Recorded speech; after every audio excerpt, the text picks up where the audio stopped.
So they're on that path of always looking for ways to be better. You've got a disgruntled employee who's upset. They didn't get a raise. Maybe you're working them too many hours. Maybe they asked for some time off and you didn't give it to them. Do you have the right training schedule, and are you tracking it? It's like a glimmer that shows up in the OSHA auditor's eye when they go, oh, great, you have an IIPP.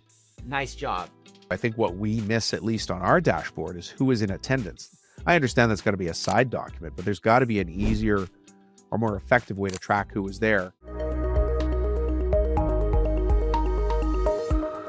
Hey everybody, it's Dom. Welcome to the show. Let me ask you something. What would you do if OSHA showed up at your door today? No warning, just clipboards and questions.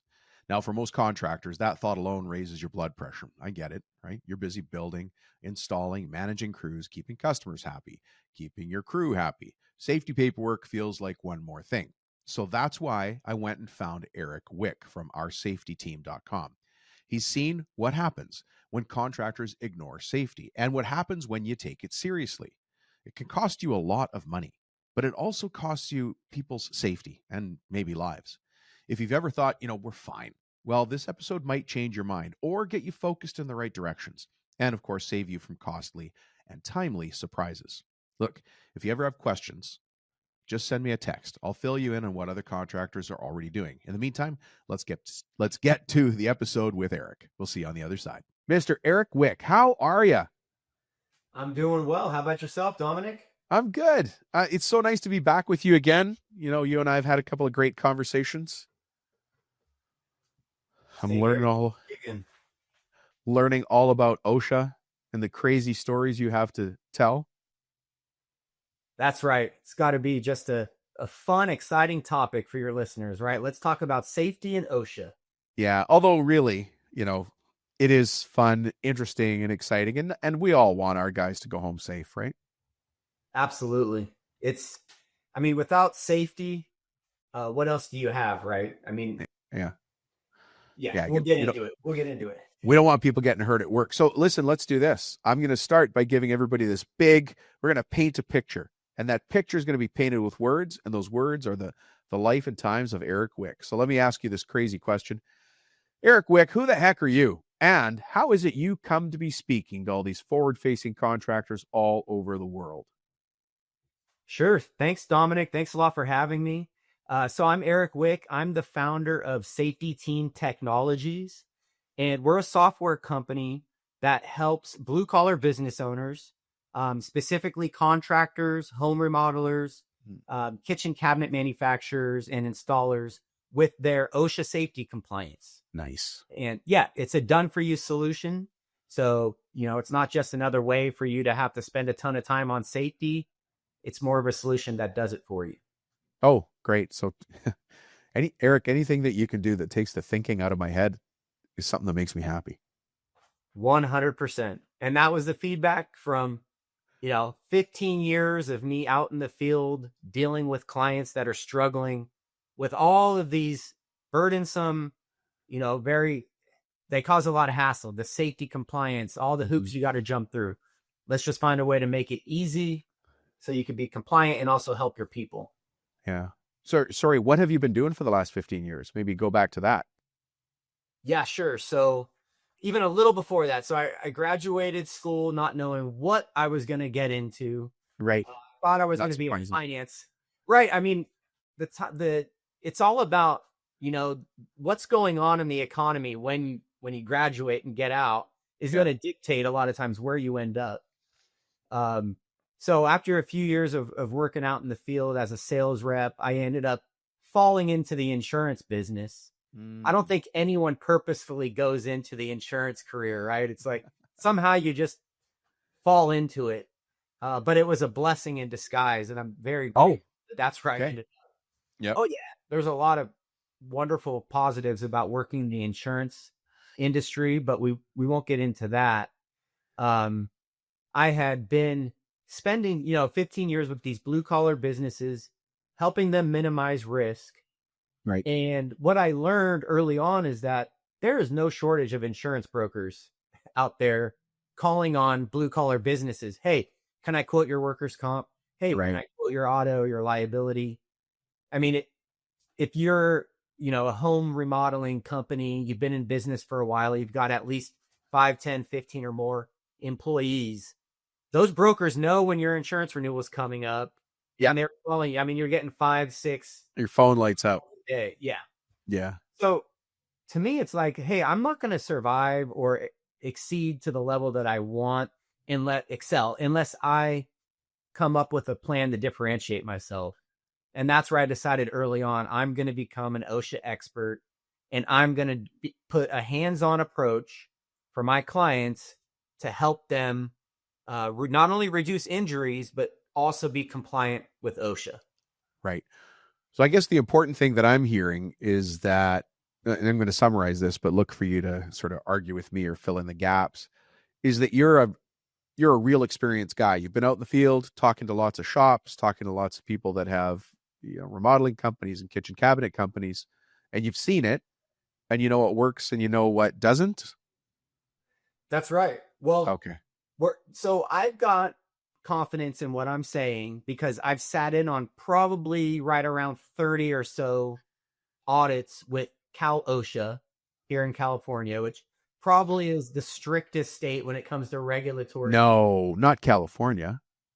Oh yeah, man. And I know you're being facetious, but when it comes to regulatory hurdles for small businesses, it's like, yeah, welcome to California. Good luck. Yeah. Although, you know what, that bottleneck, that filter, that fine mesh filter that you have to go through really creates clarity for everybody else. I mean, I make fun of it and everybody does, but if it passes that California level of scrutiny, it generally passes everybody else's, right? Oh yeah. Yeah. Yeah. And that's what I've seen firsthand now. Now we've got clients in, I'd say about 30 out of the 50 states. And yeah, I mean, if we're going to get you compliant with OSHA regulations, then if you're in Texas, if you're in Michigan, New York, odds are you're compliant there too. Yeah. And that's what we're seeing.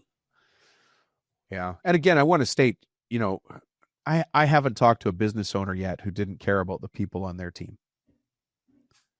And then OSHA's there to make sure that that's all, certified. We know you care and you've taken the action steps to care. Right. Well, because if you don't care, then it's just a matter of time where something's going to happen. And what I see firsthand in the field is either it's you've got a disgruntled employee who's upset. They didn't get a raise. Maybe you're working them too many hours. Maybe they asked for some time off and you didn't give it to them. For whatever reason, they're disgruntled and they learn, hey, all they have to do is call OSHA and make a false complaint about your company being an unsafe work environment. Right. And OSHA will respond every single time.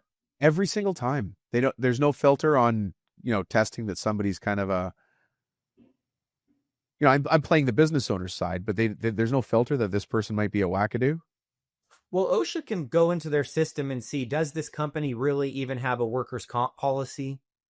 Because every licensed contractor has workers' comp and it's public.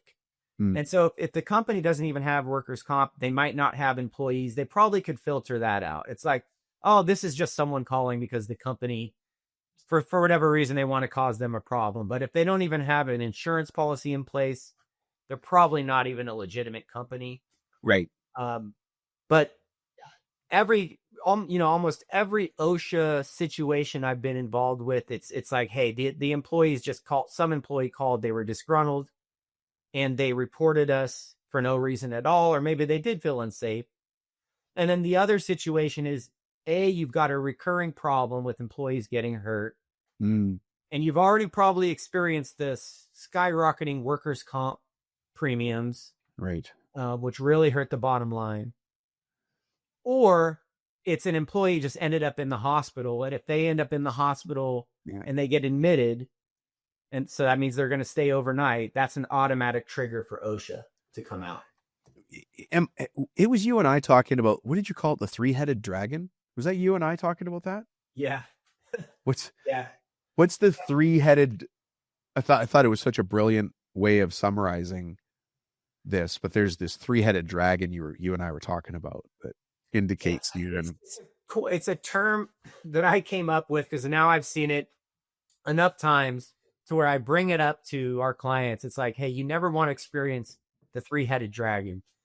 And that's when you have these three, they're all kind of negative events, right, that occur in a business owner's career. And it can all happen at once. And it's typically you've got a big injury or you've got a problem with recurring injuries. So the first head of the triple-headed dragon is the workers' comp costs are skyrocketing, right? Okay. You're paying $50,000 a year or $100,000 a year for your workers' comp, and now you're paying $100,000, $200,000, $300,000 a year. And I see that all the time. But then you've got one of those employees who got hurt is sitting at home, right? They're collecting disability checks from the insurance company. They're watching TV. There's these commercials that play during the day from the local attorney's office. Hey, were you injured on the job? Give our office a call. We're going to make sure you get the maximum benefit that's legally available to you. Right. So then you have an attorney sending you love letters. You're the business owner, and it's like, what's this? They want to see proof that we're doing safety training at least every other week. They want to see our IIPP. The list goes on. So that's the second one. Yeah. And third is OSHA catches wind that you've got an injury issue, or that employee called OSHA too. So then you've got OSHA knocking on your door at the same time. Yeah, and you can't say no to them coming by for a tour. Absolutely not. No, I mean, you can, but you better have legal representation. Yeah, no, I mean, you cannot. It's just you're going to have to deal with them one way or another. And yeah. I've got a client that just went through it, and he's funny. He's like, oh yeah, when OSHA's coming after you, first they're going to give you the shakedown. They're going to come in. They're going to give you that fear. We can close your business. You're not doing anything that you're legally supposed to. Because contractors know it's in the license exam. When you're getting your contractor's license, there's a good amount of questions in there about safety compliance. Right. And it's like, okay, so somehow you got all those right. You've got your license, but now you're not implementing any of that. And now we're here to enforce that because there's going to be some consequence. So they're good at getting you all shaken up. Like, oh no, what's going to happen? How much am I going to have to pay? Right. I know I'm not compliant. And then after they give you the shakedown, that's when they're going to give you the reach around. This is what the client says, right? And that's when they reach into your pocketbook and they fine you for what they can if they deem that that's necessary based on what they found. And again, I have to say that, I've met, I think, most of the people that listen to this show, which is crazy. And if I haven't met them, I've met people like them, thousands, and just everybody that listens to this show has the intent of being a better business every day. So they're on that path of always looking for ways to be better. So as much as that goes, you're talking to an audience of people who actually care about this stuff, not the guys and gals that are trying to get around it. That's great. Yeah. In the military, they use a term and it's called a force multiplier. Some of you have heard of it, I'm sure. It's something that makes a team more powerful than their numbers would suggest. Sometimes it's better gear, sometimes it's strategy, but most often it's a strong leader. 10 soldiers with the right leader can beat 50 without one. And your shop's no different. Without leadership, you've just got a bunch of bodies swinging hammers and sweeping the floor. But with a trained foreman, your crew becomes a unit, a solid unit that gets the job done right the first time. That's how the military stacks the odds in its favor every single time. And that's what Foreman 101 is. It's leadership training for the people who multiply your results, your foreman, your supervisors. Think about this for a second. If you had a well-trained foreman, I'll bet you could finally make it home for dinner on time, right? Because your force multiplier is your foreman, and your foreman's tool is leadership training. Get on the wait list for the next free info session. Just text me at 206-208-7581 and say foreman training. We'll get you on the list. But hey, listen, let me go back for a second because I don't want to assume that I know things and I don't want to blow past something. You used an acronym a second ago, the IIPP. Can you please define that for everybody? Sure. It stands for Injury Illness Prevention Program. And that is the easiest start to getting your safety program in order. The easiest way to start is to get the IIPP done first. Okay. So out of all the audits I've seen, a high percentage of my clients who've gone through the audit did already have an IIPP, right? It's a binder that has 7 or 8 elements of the IIPP inside.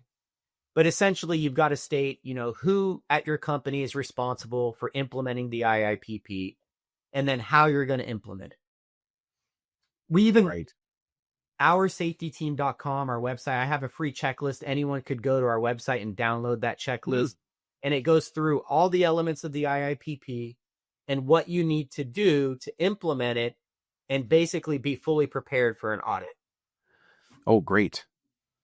But what I like to point out, I mean, nowadays with ChatGPT, especially the release of ChatGPT 5, Right. I mean, I was monkeying around with this last month. Create me an IIPP. I'm a residential home remodeler in Los Angeles. Create an IIPP that meets the Cal OSHA requirements. That also includes a heat illness prevention program, a workplace violence prevention program. And those are the primary. And like, let's say you have a unique environment where there's really loud noises right on the job. Create a hearing Sure. If somebody's got a planer running or a sander, that's a lot of noise. Yeah. So there could be other safety programs you're supposed to have dependent upon your industry you're in. Yeah. But for the most part, it's the workplace violence, the heat illness prevention, and then all the other elements of an IIPP, which ChatGPT did pick up. And I'll be darned, I watched it create the IIPP in a matter of maybe 15 seconds. And I went through it and compared it to the ones that we've created in the past with like highly paid consultants that will happily do it for you for, $5,000. But you can have ChatGPT create it for you now. You just make sure you're putting in your company information, your contact information, and then read through it so you understand it. But you do that, you print it out, you put it in a binder. If you're going around to a lot of job sites, you actually are supposed to have the IIPP available at every job site. I think you and I both know that it's one thing to have an IIPP or any written plan, right? You could have an opening and closing policy for your company or how to order new product. But if nobody reads it, if nobody knows it exists, if you wrote it 2 years ago, but you've had 100% staff turnover and the new people don't know it's there, it doesn't matter. Yeah, you're 100% right. And that's what I see. A lot of times businesses take the time to put it together, whether they paid someone to do it for them or they just found a template off the internet, but it sits on a bookshelf and it collects dust and it's not being implemented. And so I see it. It's like a glimmer that shows up in the OSHA auditor's eye when they go, oh, great, you have an IIPP. Nice job. Okay, show me your past 12 months of safety training attendance records. Oh. That's the most burdensome part of implementing the IIPP. You're supposed to have a tailgate safety meeting with all your workers at least every 10 business days if you're in California and most other states. Some states just say, hey, at least once a month. But you're supposed to document what was the topic, which employees were present for the training, and then, you got to, and it's got to be proven it was in the employee's spoken language, right? So, wow! In most cases, you got to be bilingual, Spanish and English. Spanish and English at the very least, if not other languages, depending on the part of the country. Yeah. So that's really interesting, is that you have to be able to prove that you had it and who was there in attendance, because, one of the things that we do in coaching is we put a dashboard in place for the owners. And on the dashboard, we track what was the OSHA topic. But listening to you, I think what we miss, at least on our dashboard, is who is in attendance. I understand that's got to be a side document, but there's got to be an easier or more effective way to track who was there that doesn't put a burden on the foreman or the GM or the owner. Right. Well, most of the time someone has a clipboard and they pass it around and everyone just signs their name. And it's like, good luck saving I'm sorry. that. I wasn't supposed to laugh there, but that's an extra step that might get forgotten. Oh yeah. Well, I've seen it where a company was doing their safety trainings, but the auditor goes, okay, show me when you did the heat illness prevention training. last. Right. So they're digging through this, like, it's almost like they had a shoebox with all the papers just thrown in there, and they're trying to find the one that was labeled at the top, heat illness. And I don't think their foreman was labeling anything. Like he wasn't saying like, this was the topic that we discussed. Here are all the employees that were present. It just, yeah, it's, I mean, I saw that so often. It was so common that businesses, especially of this size, where you're big enough to have, a higher than average risk that your employee's going to get hurt at some point on the job. Statistically, yeah, you got moving machinery, heavy machinery, and people. Yeah, working with power tools every day. Yeah, heavy materials. We could go into why, these types of companies have the highest workers' comp rates, because there's a reason. Not the highest, but they have much higher than average. So anyways, so these companies are big enough where there's a legitimate risk, but they're not big enough to hire a full-time safety person. Right. Who's going to be on top of all this, because now you're paying someone a salary. You're having to pay their extra insurance and payroll tax costs, health insurance if you're offering that. So yeah. It's pricey. Yeah. And I suppose the other thing that happens, and most of us don't train our foremen. I don't know if you've seen Eric, but we run foreman training here. And so we hear repeats of the same story all the time. Most people just promote their best worker and say, you're the foreman now. Right. And he goes, well, hold on. Does that come with a raise? And the owner says, yeah. Yeah. And now you're the foreman. Right. Right. And there's no leadership training. There's no systems training. And I'm not knocking the owners. They're busy. There's a gajillion things happening. Plans are coming in, revisions, change orders are going out. We're interviewing new people. We've got accounts receivable. We've got accounts payable. And now you want to throw OSHA on top of it? And my answer is yes. Yes. It's practically impossible. So now it's modern day technology is making it so business owners can stay on top of all of it and not, have to pay all of their profit out, spend all their profit in these extra services. But, new technologies like ChatGPT, other platforms like ours, and there's other ones out there that can basically digitally automate the whole process for you. So you can stay on top of it, protect your workers and your company at the same time. Right. And track and track who is in attendance. Right. Yeah. We've seen crazy things. I've heard stories through just being at different conferences. There was a story of somebody who was driving a company van, but they were intoxicated and they got in an accident. And the argument that their lawyer made was that nobody at the company told them they couldn't drink and drive at work. Wow. Yeah, and it's a valid argument, right? Is it? Is that a valid argument? That's ridiculous. Right. Legally, that's why it's ridiculous, because they probably were able to help negotiate, a lower payout because of that. Oh, it's just so crazy that an owner who, in all their good conscience, trying to hire people and build jobs for the community and build projects out in the community, gets dinged for that, for somebody taking that level of or lack of responsibility. But the fact is, it happens. We can complain about it all we want, but the fact is, it happens. And so if we know it's going to happen, it's like were you ever this guy in high school? Because I was. The day before the exam, you start calling everybody else and say, hey, do you have the exam from last year?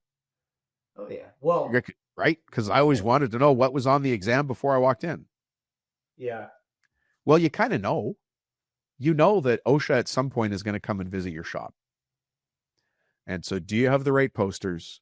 Do you have the right training schedule? And are you tracking it? I know we're adding it to the big. Actually, I know one of the things you provide is a way for people to track it. We'll maybe talk about that later. But that seems like one of the biggest, hairiest parts of it is how do you digitally track who got the training and who didn't? Yeah. And training, that's just part of it too. There's other aspects of implementing the IIPP. So they also want you, when I say they, Cal OSHA or OSHA in whatever state you're in, wants to see that you're occasionally doing hazard assessments, right? So you start at a new job site, and your workers are going to be there for, let's say, 2, 3, 4 months working every day. Well, are you periodically going through the job site with a checklist, identifying any potential hazards that exist in the job site? So you can notify the employees, hey, we noticed there's a spot where there's potentially some dry rot in the floor. Identify it, or identify some places where some guarding can be installed to prevent maybe tools from falling off a scaffold. So they want you to do periodic hazard assessments. Periodic sounds a little vague. It's like I remember driving through Montana once and I saw that the speed limit was reasonable and prudent. Yeah. And the first thing I did is started speeding. And then the second thing I did is thought, hey, that means the cop gets to decide what's reasonable and what's prudent. So I slowed down. So what is perfect analogy? So what does periodic mean? Right. So in California, they say at least once a quarter. Show us that at least once per quarter. So 4 times a year, you're pulling out a checklist that identifies hazards that apply to what work your employees are doing, and that you're going through the checklist. And if you do identify something, you create another report called an identified hazard report, and then a corrective action report. But so when you brought up the analogy of a highway patrolman pulling you over, like that's the analogy I use, because every auditor is different. Some are going to come and just like a highway patrolman caught you going 5 miles an hour over the limit. Right. And they're going to say, oh, I'm going to give you a warning this time. You went a little fast, but next, don't let me catch you doing it again. And the OSHA auditors are the same way. Depending on how negligent your, whatever they caught you doing was. Yeah. If you had an employee fall off the roof and now they're going to be permanently disabled and they were in a coma for a month, which is something I've experienced with a client, they're going to come after you and they're going to try and shut you down and they're going to try and fine you heavily. They're going to do everything they can to punish you for what you did to that worker's life. Yeah. Yeah, but in most cases they come and they say, hey, I want to see you put all this together and I'm going to come back in 60 days. And if you haven't started implementing what we talked about, then we're going to have to go down another road. And they usually do that. Yeah. Hey, did I ever tell you the story about the shepherd and the sheepdog? It's a great story. You may have heard it before as well. A shepherd can't watch every sheep at the same time. Every sheep, all the sheeps. That's why he's got sheepdogs, to keep the flock moving in the right direction and get them from one end of the farm to the other safely and on time. In your shop, think of your foreman as the sheepdog. If he's not trained and healthy and taken care of, the whole crew scatters and jobs fall apart. Well, that's why I run Foreman 101 training. It's training designed to make the foreman lead the crew, not just swing a hammer. Now, we're running a free 1-hour information call where owners and foremen have to attend at the same time. Get on the wait list for the next free information session. Now, just text me at 206-208-7581 and say foreman training, and then we'll get you on the list. The hard part, and I'm building in the excuse for everybody for you to come back and say, yeah, but, okay? Here's the reality of the situation for almost everybody listening. Working as hard as they humanly can to keep the doors open, to keep customers happy, keep staff happy, barely making it home in time for their own family, worrying about, there's more month left than the money. Yeah, even for the people that are doing multiple millions of dollars, their profits aren't as high as they need to be. And so they think, this is going to cost me extra time. It's going to carve into my profit margins. This is just one more headache I need to take care of, even though I know this one is the stick and not the carrot. But it's just another thing I got to do. I'm going to put it in your hands to say. That's a common myth. Oh, good. I like it. Common I like it. Myth. Yeah, because far and away, the companies that I've dealt with that are the most profitable, that have the best reputations in their industry, that win the most bids with the GCs they work with, or whoever it is their customer is, it's because they have an excellent attitude towards safety and they implement all of the best practices that are going to keep their experience mod down as low as love it. Because the experience mod, should I talk about what that is, or do you think everyone knows? No, see, you've already caught the patterns in how I think and how we try to educate on the show. Eric, what is experience mod? An experience mod it pertains to your workers' comp insurance, and the modifier is either going to punish you for having a bad claim history, or it's going to reward you for having a really good claim history. And I mean workers' comp claims. So employees getting hurt on the job. Right.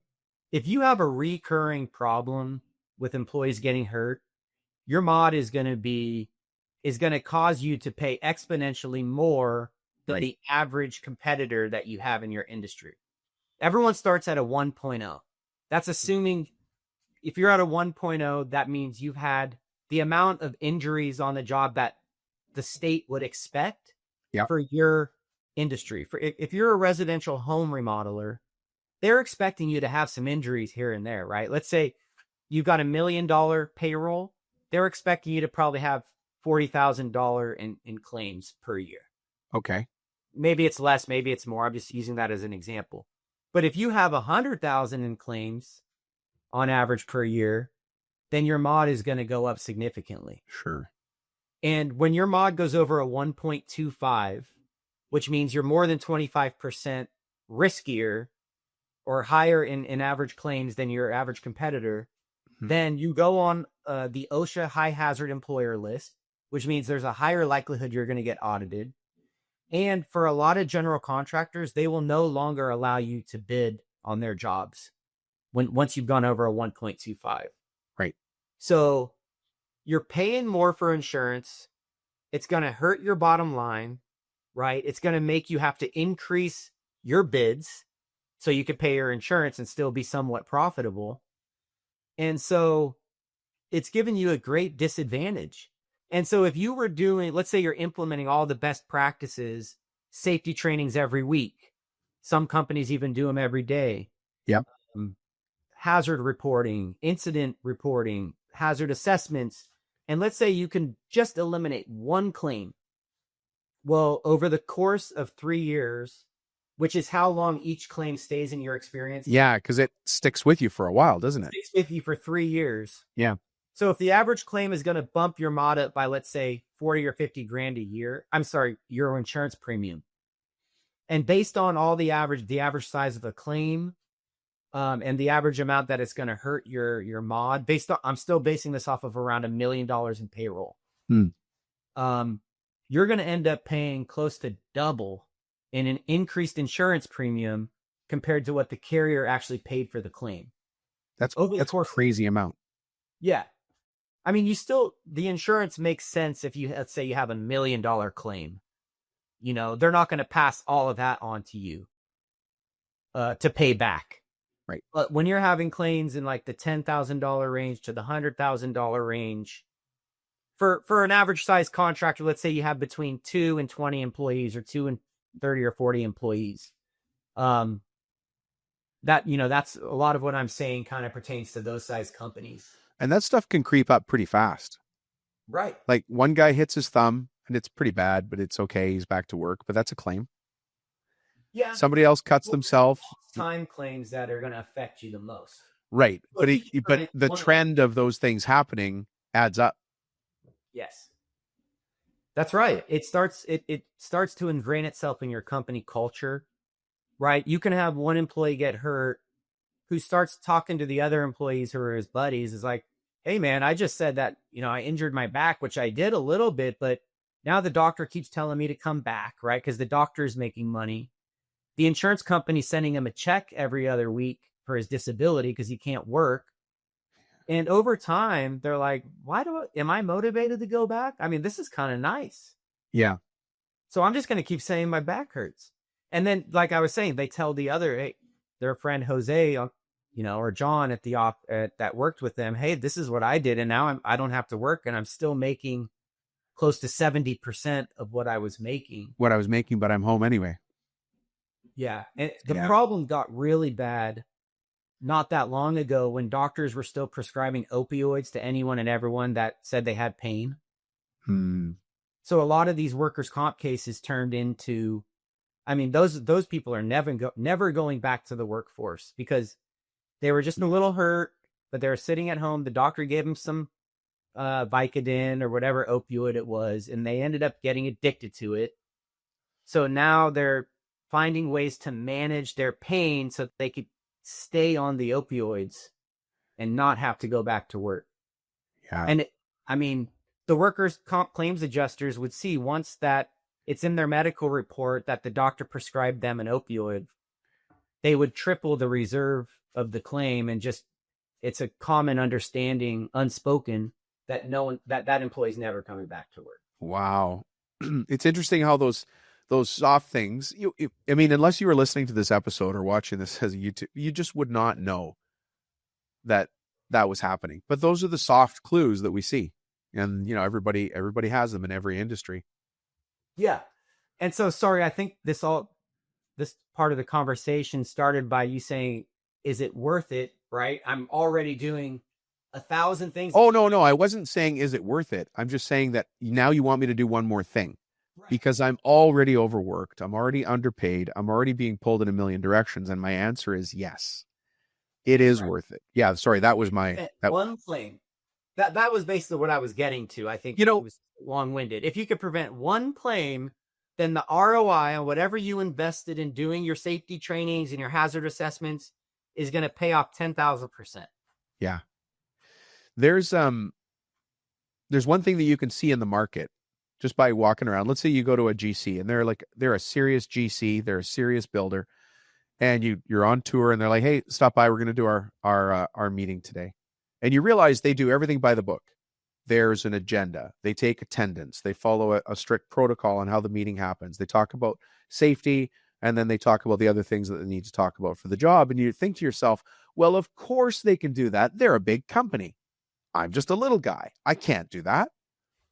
But I would argue, do they do that because they're a big company, or are they a big company because they've always done that? And I would say that it's the people that put in the discipline that grow to be big companies, because you're trying to watch for these profit leaks. You want to have a good team in a safe work environment, producing projects on time. And we know that if we have a safe team, they can produce, it's a better chance of producing a quality project on time. Right. Yeah. It's a reputation element, right? It's like, if you're that contractor that has a reputation of your employees are happy, they're healthy, you're looking after their best interests and their safety training, it's going to pay off big time in the long run. Yeah. We don't want people getting hurt working on our job sites. Nobody should get hurt going to work. Right. Right. To try and take care of their family. Some contractors say, well, look, it's going to hurt my productivity so much to keep pulling the guys out of the field, have them come to our office for a safety training every week or every other week. It's like, well, how much does it hurt your productivity when one of these guys gets hurt? And let's say it was a really skilled worker and now he's out for 5 months dealing with his injury. How much does that hurt your productivity? I mean, you're not going to be able to replace him overnight. Well, sorry, this is a great place for us to slide over into what you do and how you do it. But don't you deliver videos that allows it to be tracked? This is how you and I met, by the way, is because I found out in the market that the system you use pushes that information out, tracks who's using it, and keeps everybody compliant. Did I get that wrong? No, that's 100% correct. So our system was created to be a set it and forget it platform for tailgate safety training. So set it and forget it. Right. Yeah. You choose a date that you want your safety trainings to be. Let's say you want them to be every Thursday, or you could choose to be every other Thursday or one Thursday a month. You pick that day, and then for scheduling, all the future meetings are automatically scheduled in that same frequency for the indefinite future. So the scheduling aspect is taken care of. Because that's the first area where a lot of folks fall short, is they say, oh, I'm going to start doing these, and they just forget to put it on the schedule. They forget to do it. Or they do it twice and then stops. Oh, I see that so much. Yeah. I mean, so do we. The workers' comp inspector goes, I want to see your safety training records. They go, oh, I have them somewhere. And they find one piece of paper from like a year and a half ago where they did one meeting. Yeah. See, I told you I was doing them. And it's like, no, that doesn't work. So in our system, we've got a preset schedule of safety training topics that are played to the employees in the form of a micro video. So like a 2 to 4 minute video on each specific topic that relates to what they do day in and day out, that meets the OSHA requirement, because these videos were actually created by OSHA veterans. Right. And it shows live actors, right? The videos stream on their phone in our mobile app. That's free for the employee. Yeah. Yeah. Yeah. Like I said, that's how you and I met, which is incredible, because that people are doing this right now in the field. And of course, they don't go telling everybody else, hey, we got this great way to stay OSHA compliant. No offense, it falls to the bottom of their, hey, cool stuff list. Yeah. Not a lot of people are out there talking about safety in OSHA day to day. Unless like the auditor's at their door and they're dealing with it. Right. And then it's reactive, right? Now we've got a problem to solve. And like, what did you mention? The three-headed dragon? Yeah. Injuries spike, people at home on disability, or we've had an OSHA inspection. Yeah, it's the injuries and insurance spike. Then the attorney representing the employee that wants to come after. It's called serious and willful misconduct allegations. Yeah. You're a business owner. You know you're putting your employees in harm's way working for you every day, but you're guilty of misconduct because you're not putting any investment or effort into their safety. So that's why they call it serious and willful misconduct. It's crazy, but you're starting to see attorneys try to add that on top of a workers' comp claim. It's also serious and willful. And then you've got OSHA too. So it's the three-headed dragon. You never want to deal with that. Right. Well, we were kind of halfway down this path, but if why don't we do this now? Let's start to wrap up. And if people want to find out more about you or ask you questions on the side, because I think there's probably I'm sure there's a couple of confidential conversations coming your way from some of our audience. How do we find you in this big wide world? So oursafetyteam.com, that's our website. It's oursafetyteam.com. You can download a free OSHA compliance checklist, or you can schedule a short demo to see exactly how our platform works. It only takes 10 minutes. We'll show you how it's like a set it and forget it system for your tailgate safety training. It's also a digital solution for your hazard assessments, for your incident reporting, and for your corrective action reporting. So it puts everything at your fingertips, or your foreman's fingertips, to just set it up and have it done automatically. After an employee watches one of our videos, your attendance records will automatically generate in your account and get sent via email to your HR person or to you, whoever you want them to get sent to, and you'll always have them right there electronically. So they're not in some filing cabinet or on someone's desk where they're going to get coffee spilled on us. All the normal stuff. We've seen everything. Yeah, right. All the normal things that happen. But it is interesting in that we've got so many things to juggle. I mean, we're trying to build beautiful products and do great services for people, renovate their kitchen or build their kitchen cabinets or do all the cabinetry for a new museum launch. We're not trying to get people hurt, but we have to keep our team safe. And then on top of that, like I said earlier, we typically don't train our foreman. So our foreman, he or she isn't a great presenter. They didn't go to school to be a great presenter up in front of everybody talking about how to be safe around high hazards, right? And yet we're expecting them to deliver OSHA training at an OSHA training level. That's never been their thing. No, what I hear all the time is, well, we sent our foreman to an OSHA 30 training class. That's the OSHA 30-hour big overview of safety, compliance, and training. But sure, just because they went to the OSHA 30, it's like having your IIPP. It's like doing it once and putting it together isn't going to satisfy the ongoing requirements of implementing it.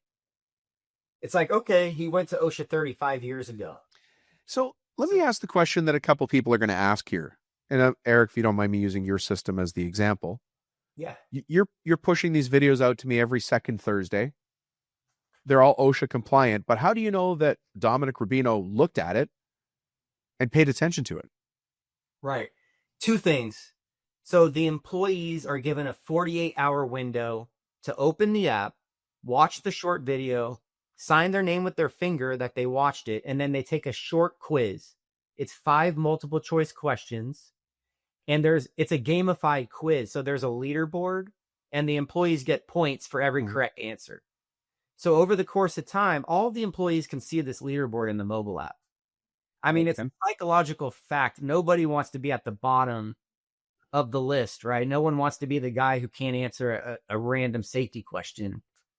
So what we're starting to see, which is exactly what we want to see, is that employees are getting competitive with the safety quiz where they want to be the number one. I'm getting every day a couple of feedback questions that come through to my email. Like, hey, can you please reset that quiz so I could take it again? Because I accidentally put the wrong answer. Wow. Okay. That's really good. Okay, so these guys care. And then some of our clients are having incentives, like every 3 months or every 6 months, they'll give some recognition or a gift card or something like that to the employees that are at the top of the leaderboard. Right.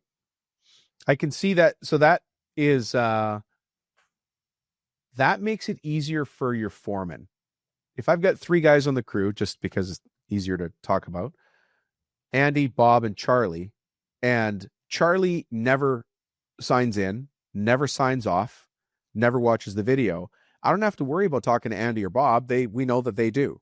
But I can pull Charlie aside and say, hey, look, Charlie, you haven't been completing your OSHA videos. You're going to need to do that this week. Yeah.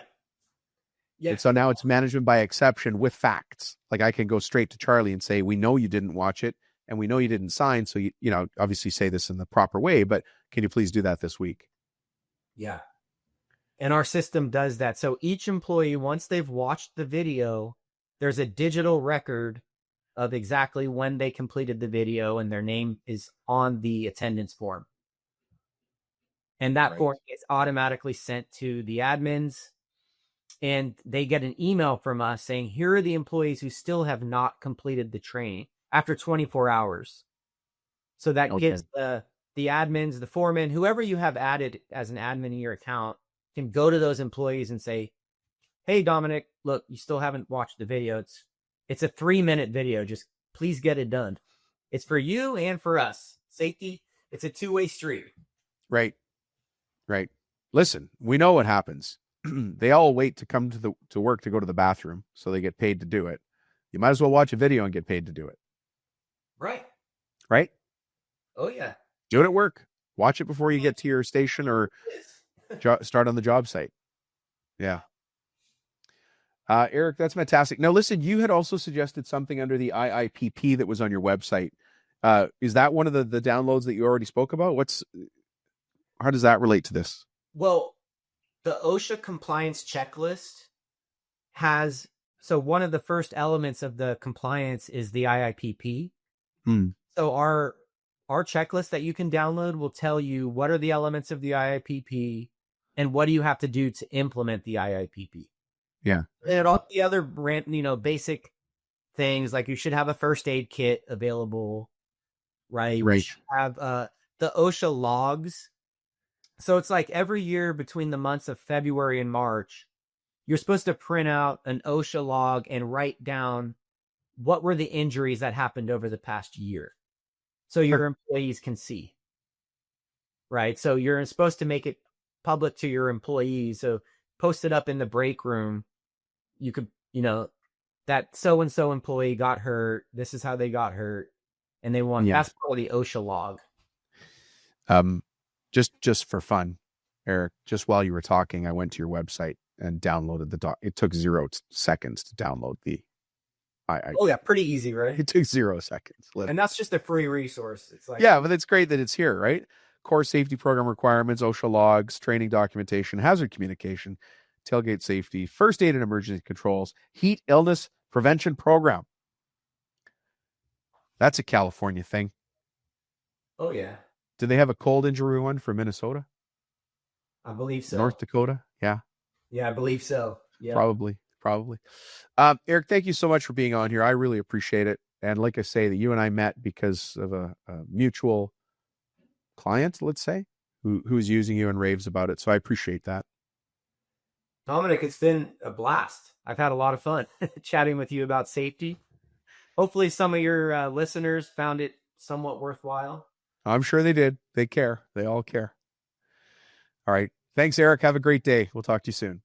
Thanks a lot, Dominic. Talk to you later. Bye-bye. Bye. Well, Mr. Eric Wick, thank you very much for joining us today for that pretty deep conversation about some pretty serious matters. Look, folks, if an OSHA audit still keeps you up at night, here's what Eric wants you to walk away with, just to summarize for you. Automate your safety process.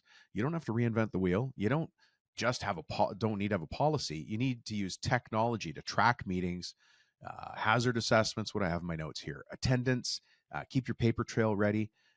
Keep all of those things at your fingertips, because if you get asked, you've got to be able to prove it. The other thing, of course, is to make safety a culture, not a checklist. It's got to be more than just ticking boxes. Your crew and your foreman need to believe that you care about their well-being, not just your compliance.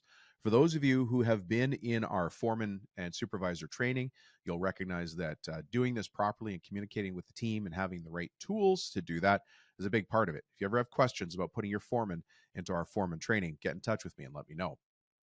And then regular training pays for itself, as you know. Could you imagine everybody showed up on the job site and didn't know how to use a tool or didn't know how to use it properly? Actually, just the other day, we were talking to a company. This is in the foreman training. And one of the crew leads, or I guess you'd call him a foreman or supervisor, was talking about the importance of training people on choosing the right drill and drill bit for the job. And so as we talked about it a little more, I realized that he was absolutely right in the application, because they do a lot of installs in hospitals. And if you choose the wrong drill bit and you choose the wrong drill and you don't use them properly, in this particular case, somebody was hitting rebar and thought they were drilling into concrete, there's a chance that you're going to make a mistake that's going to kill somebody on the third floor of the hospital, right? So even though we're talking about drill training and drill bit training, why it's important really came up to the light in our foreman training. So it was it goes back to what we were saying here. Regular training just pays for itself. Consistent, bite-sized chunks, little lessons. It's the best way adults learn. But that helps you drop accidents, lower your insurance modifier, what's it called? Insurance experience modifier. That's a mouthful. And size doesn't make you in the clear. Shops doing millions in revenue, shops doing hundreds of thousands in revenue can get hit. Same job site, shop, whatever it is, right? So prepping as if you're going to get audited tomorrow is just smart business. Look, if you ever have a question, just send me a text. I'll fill you in on exactly what other contractors are already doing right now. As you know, this show is just it's just a waste of time until you and I actually have a chance to do something together like real humans. Cup of coffee, glass of wine, maybe hit the gym. I don't know, maybe go fishing, something like that. And I look forward to that more than you'll ever know. Until then, we'll see you in the next episode. Thanks, folks.